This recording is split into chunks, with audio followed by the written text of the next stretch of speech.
The instant my mom uttered, "You're not half the woman your sister is," I swear the room stopped breathing altogether. Even the clock hanging on the wall seemed to freeze right then and there. Her words weren't just a little sting. They ignited something deep inside me that I didn't even know was still alive and kicking. I calmly looked right up at her, cool as a cucumber, and said, "Then I guess she can start taking over paying your rent." Chairs scraped loudly against the floor, forks clattered noisily, and my dad's face went completely white, the color of a blank sheet of paper. "Rent? What rent?" he asked in a hushed tone. That was the night that 3 long years of silence completely shattered into a million pieces. But believe me when I tell you, the real truth of the matter didn't even begin there. It actually started way before that, with one desperate phone call that I will never be able to forget, no matter how hard I try. But before I launch into how it all unfolded, go ahead and tap that like button and let me know where you're tuning in from. I'm really curious to know if you've ever had to draw a firm line in the sand with your own family, so that I know I'm definitely not the only one out there. My name is Lily Hart. I'm 28 years old, and from the outside looking in, my life seems pretty stable and put together. I have a steady income, a clean and tidy apartment, and predictable routines that I stick to. I manage the finances for a logistics company not too far from Portland's harbor, where the numbers always add up perfectly and the rules actually make a whole lot of sense. I really wish that families could work in the same exact way. Every single Friday night, I make the 30-minute drive to my parents' house, which is located out in the suburbs. It's been our ongoing tradition ever since I left for college many years ago, a family dinner night, even though it feels a whole lot more like some kind of unspoken contract that we've all agreed to. No one is ever allowed to miss it under any circumstances. If I happen to say that I'm feeling tired, Mom will just keep calling me over and over again until I finally pick up the phone. And if I don't answer after all of that, Dad sends me a text message that reads like a joke, but it's definitely not funny in the slightest. "This family has a seat here just for you," he'll say. "Don't you even think about leaving it empty." So I just go. I step right back into the same house that I grew up in. I'm immediately met with the same familiar smells: Mom's delicious roast chicken, Dad's signature cologne, and Ava's lingering perfume that seems to hang around long after she gives me a hug. "Hello," I say. And then there's the same lineup of framed photos arranged perfectly along the staircase like always. Ava's law school graduation photo. Ava receiving some kind of prestigious award. Ava smiling brightly right beside my parents. My college degree is just hanging out somewhere down the hallway near the laundry room. At the dinner table, the conversation always seems to start and end with her and her accomplishments. Ava just won a really important new case. Ava bought some brand new furniture for her place. Ava might actually make partner at her firm next year. My dad's eyes light up like a Christmas tree whenever she speaks, as if she's telling him exciting stories from some magical faraway land. My mom laughs way too loud at every single word, reaching over to touch Ava's hand as if she's holding some kind of prize trophy. Whenever the attention shifts over to me, it's usually to make some kind of comparison between the two of us. "You've always been the quiet one, Lily," they'll say. Or, "You were never quite as ambitious as your sister." But then they quickly add, "But that's okay." I just nod, take a sip of my wine, and pretend like all of their comments just slide right off of me without even making a dent. But the truth is, they don't. They never, ever do. Because every single time my mom boasts about Ava's incredible success, I'm immediately reminded of all of those long nights that I stayed up late, crunching numbers and transferring money from my own personal account just to keep this house, their house, from completely falling apart at the seams. But they never actually saw it happening. They never bothered to ask me about it either. They just automatically believed that I was doing perfectly fine, because I never once complained about anything. They like to call me the calm one, the responsible one, the one who never needs any attention whatsoever. But even the quietest people eventually reach their breaking point, and mine was definitely coming up fast. It all actually started 3 winters ago on a particularly cold night when the wind was so strong that it cut right through my coat as if it wasn't even there. I had just finished up a grueling 12-hour shift at the office when my phone lit up with Mom's name flashing across the screen. She never called me that late at night, so I answered it immediately. Her voice was trembling and shaky. "Lily," she said, "your dad unfortunately lost a major contract this month. If we end up missing our payment, the bank is going to send us a notice. We might actually lose the house. Can you possibly help us out, just this one time?" I didn't even stop to think about it for a single second. My savings were originally meant to be used for a down payment on my own apartment, but family always comes first, no matter what. So the very next morning, I transferred the money right over to them. Mom called me again later that day, crying with relief and promising me that they would pay me back in full as soon as things started to stabilize for them. I actually believed her at the time, but that one time quickly turned into twice, and then 3 times. Every single month, the same exact text message would come through. "Just this month, sweetheart," it would say. "Next month will be much, much better, we promise." And each and every single time, I said yes, without any hesitation. I even stopped counting after an entire year had gone by. Somewhere along the way, I went ahead and set up an automatic transfer so that I wouldn't even have to think about it all that much. It just felt so much easier to quietly bleed money than to actually tell them no. But the honest truth of the matter is that I wasn't just sending them money every month. I was actually sending them pieces of my future, bit by bit. Whenever my friends asked me to join them on trips, I always told them that I was just too busy to go. Whenever my landlord decided to raise my rent, I just stayed right where I was. I kept telling myself that it was only temporary and that things would eventually get better. After all, families help each other out, right? But somewhere in between those endless payments and my parents' boastful stories about Ava's endless success, I came to the crushing realization that I actually wasn't helping them at all. I was just slowly disappearing right before their very eyes. I still remember the exact night that I saw the grand total amount, $72,000. My cursor just hovered there on the computer screen, blinking repeatedly. That was my down payment, my dream home, and my independence all just gone in an instant. And what made it even worse than that wasn't just the sheer amount of money. It was the deafening silence that surrounded it all. No one had ever thanked me, not even once. During every single dinner, my father would raise a toast to Ava's incredible achievements. My mother would brag endlessly about her impressive clients, and I would just sit there quietly, knowing that I had been the one who had been secretly keeping the roof over their heads. The next month, when Mom texted me again asking, "Can you possibly help us out just this one time?" I decided that I wasn't going to reply at all. I immediately opened my banking app on my phone, found the automatic transfer that I had set up a long time ago, and hit the cancel button without even a second thought. The confirmation popped up on the screen, small and simple. "Are you sure?" it asked. I clicked yes. And just like that, the immense weight that I had been carrying around for 3 entire years finally shifted off of my shoulders. I didn't even know it at the time, but that one single click was actually the true start of my long-awaited revenge. Not the loud and dramatic kind, but the quiet kind that's built on solid truth and undeniable proof. That night, after I finally canceled the transfer, I just sat there at my kitchen table for a really long time, staring blankly at the bright glow of my laptop screen. My hands just wouldn't stop shaking uncontrollably. For 3 years, I had somehow tied my own worth to those constant payments that I was making. Every single dollar that I sent felt like solid proof that I was actually a good daughter, a reliable one who could always be counted on. But without them, who was I even supposed to be? But the longer that I sat there staring, the lighter I actually started to feel. For once in my life, I wasn't the invisible safety net that was constantly holding everyone else up. I was just me, broke, tired, but finally, completely free. The very next morning, I woke up long before sunrise and went for a run all along the Willamette River. The air was crisp and sharp, with a thin layer of mist curling slowly above the water. My lungs burned with each breath, but it wasn't a bad kind of pain. It was something cleaner and clearer than I had ever experienced before. Each and every single step that I took felt like I was slowly peeling away all of the weight that I had been carrying ever since that very first desperate phone call. From that day forward, I decided to finally start rebuilding my life from the ground up. Not for them, but solely for myself. On Thursdays, I joined a small cooking class down at a community center downtown. It definitely wasn't anything fancy, but it gave me something that I hadn't actually felt in many years: peace. No one there knew anything about Ava, or my parents, or the 3 long years that I had spent saving a house that wasn't even mine to begin with. They only knew me as Lily, the friendly woman who loved to make hearty soups and always somehow burned her first batch of bread. At work, I completely threw myself into all of my projects and tasks. Numbers were still very much my language, but now they actually had a real purpose behind them. My boss even took notice of it all. One evening, after I stayed late at the office running some important reports, he stopped by my desk on his way out. "I really like your precision," he said to me. "You see things that other people just tend to overlook."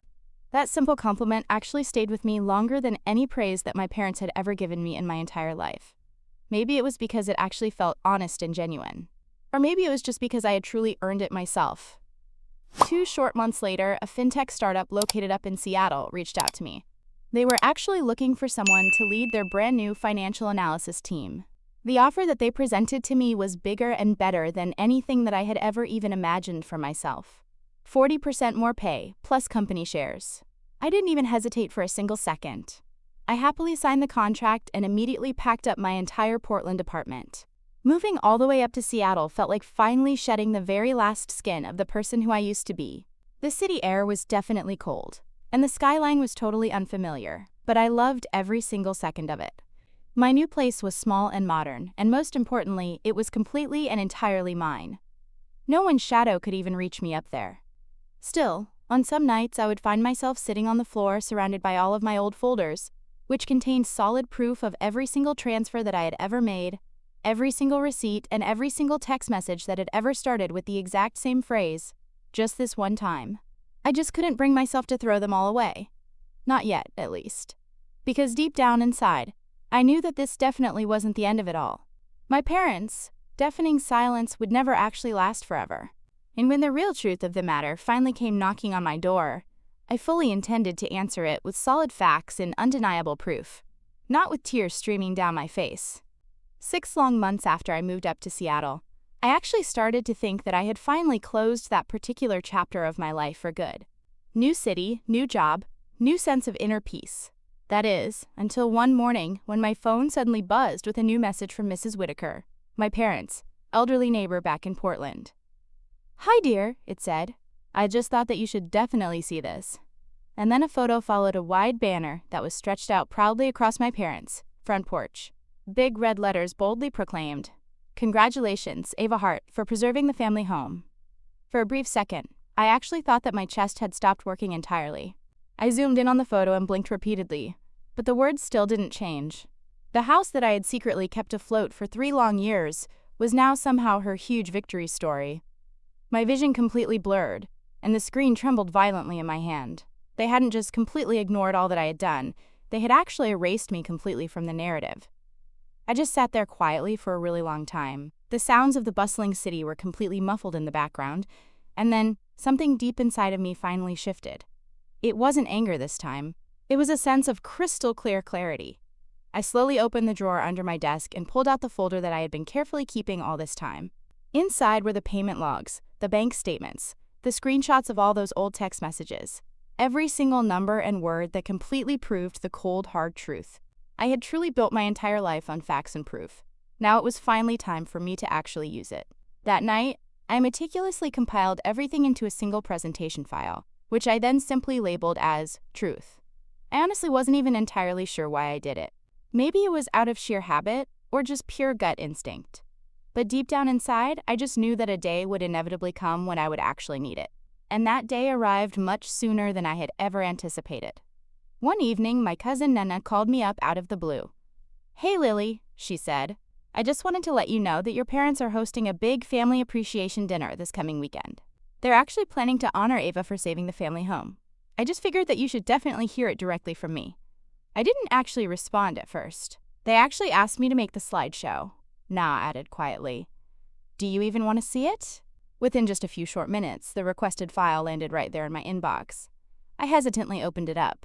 There were pictures of Ava smiling proudly on the front porch, along with captions that read things like, "Thank you for keeping our family's fire alive."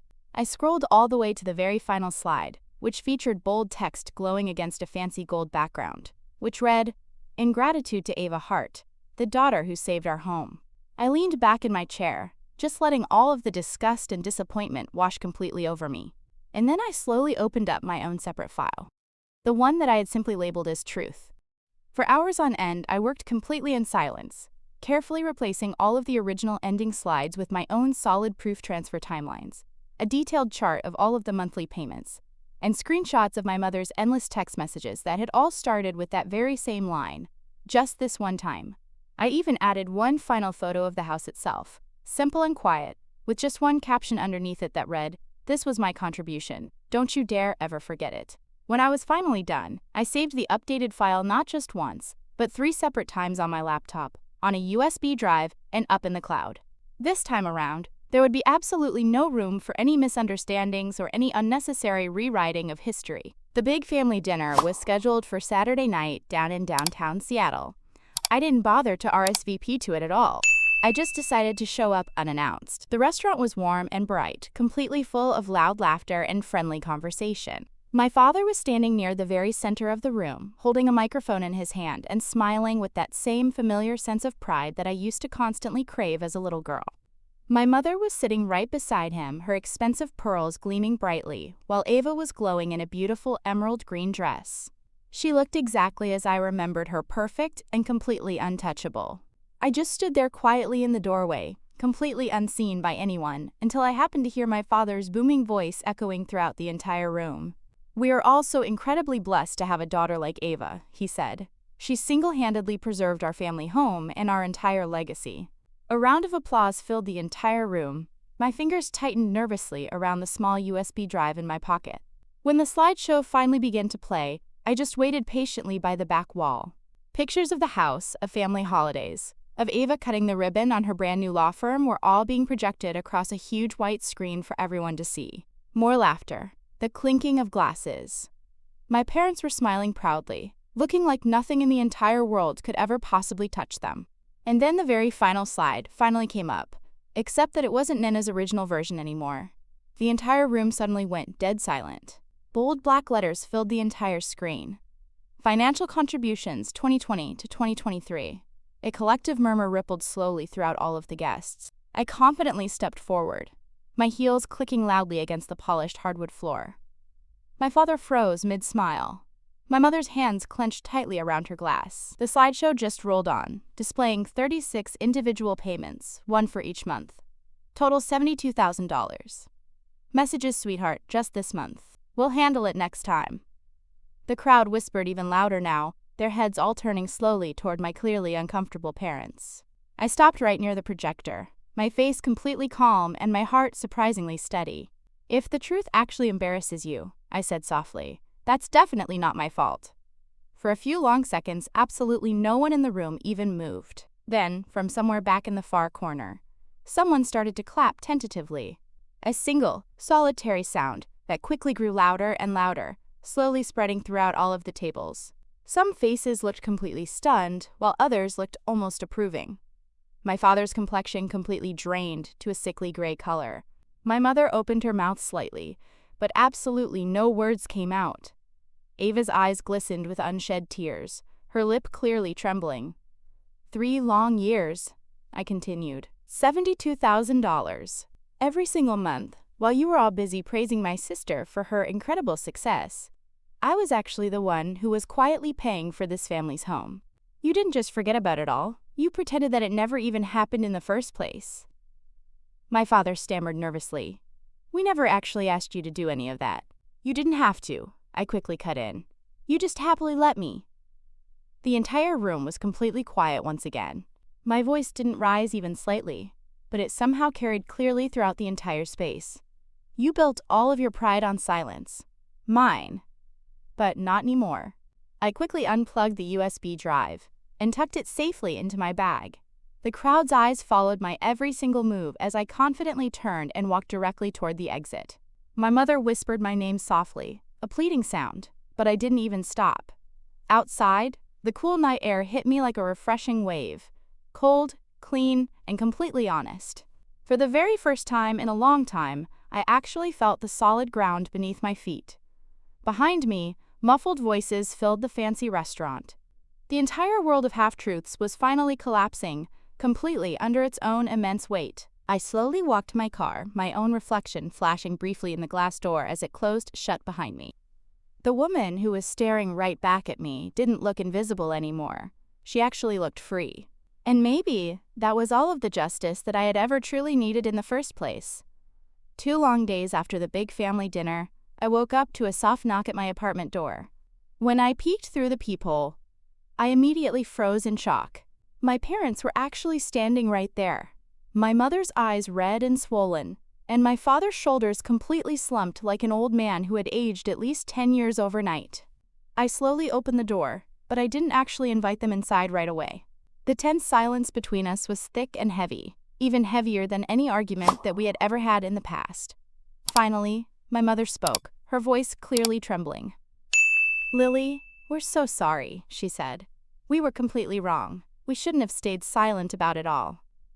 We definitely shouldn't have let Ava take all of the credit for something that she didn't even do." She paused for a moment, swallowing hard. "We actually want to put your name right there on the house deed," she continued. "You truly deserve it more than anyone." For a long moment I just quietly looked at them, the two people who I had spent my entire life trying desperately to please and impress. Once, those very words would have completely broken me wide open, but now, standing confidently in my own apartment, surrounded by all of the quiet that I had painstakingly built for myself, I finally realized that I actually didn't need their long overdue apology in order to feel whole as a person. So I simply shook my head gently. "I actually have a home of my own now," I said calmly. "I don't really need to be forever tied to that old one anymore." My father looked down sadly, his throat clearly tightening. My mother's lip trembled slightly. There was so much more that they clearly wanted to say to me, but absolutely nothing that they could actually say would ever truly undo all of the hurt that had already been done. "I never actually needed the deed to the house," I continued softly.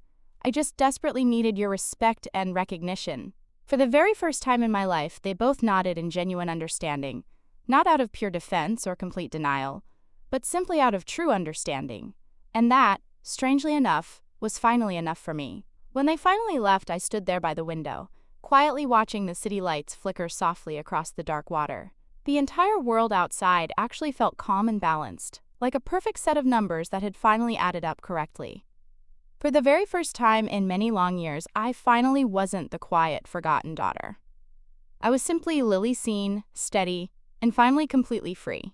That night, I sat out on my balcony overlooking the breathtaking Seattle skyline, a glass of my favorite wine held lightly in my hand. The vibrant city hummed softly below me, alive and completely unbothered. I thought back to everything that had happened over the years. The countless family dinners, the deafening silence, the constant comparisons, and the years that I had spent trying so desperately to earn the unconditional love that was actually supposed to be given to me freely. And then I finally realized something simple, yet incredibly freeing: my own self-worth was actually never up for debate. It was never accurately measured by my parents, fleeting praise, or Ava's endless achievements. It was simply and quietly written in every single moment that I had kept going, even when absolutely no one had noticed at all. In every quiet act of strength that no one had actually clapped for. I glanced back down at the old folder that was still resting on my desk, all of the old proof that had once completely defined me, and smiled softly to myself. I didn't actually need it anymore. The truth had already done its job, and now I was finally able to move forward with my life. So if you've ever been made to feel completely invisible, please remember this silence doesn't always mean weakness, and walking away definitely isn't losing. Sometimes, it's actually the only way to truly win. If this particular story hit close to home for you, then please tell me where you're tuning in from, and don't forget to hit that subscribe button for plenty more stories just like this. You're definitely not alone.